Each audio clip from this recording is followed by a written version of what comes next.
જિલ્લા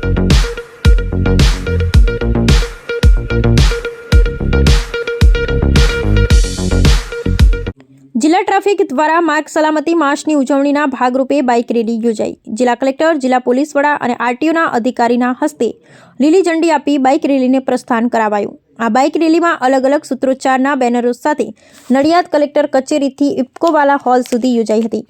2023માં સમગ્ર ભારતમાં 1.7 લાખ વ્યક્તિઓના અકસ્માતથી મોત થયા, 4.5 લાખ વ્યક્તિઓને ઈજા થઈ તેમજ 18 થી 45 વયના અકસ્માતથી વ્યક્તિઓના મૃત્યુદરમાં વધારો જોવા મળ્યો, જેથી માર્ગ અને સલામતી માટે જાગૃતિ લાવવા બાઇક રેલીનું આયોજન કરવામાં આવ્યું।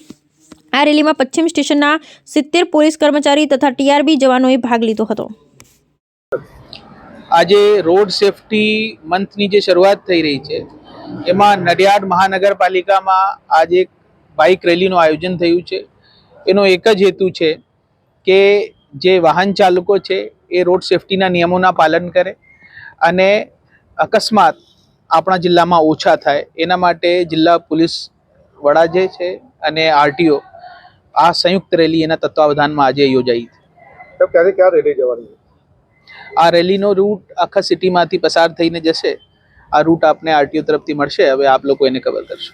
વાહન ચાલકોને શું અપીલ કરવા માંગો? વાહન ચાલકોને આ મારી અપીલ છે કે આપનું જીવ પોતાનું છે, સરકાર તમારા સાથે જ છે, બધી રીતે મદદ કરે છે, પણ પોતપોતાના જે માતા પિતા છે, છોકરાઓ છે, એના પ્રત્યે આપણી જવાબદારી છે કે સ્પીડ સારી દેખાય પણ સારી હોતી નથી, તો સ્પીડથી બચીએ અને વાહનના નિયમોના જે નિયમ છે એને પાલન કરીએ।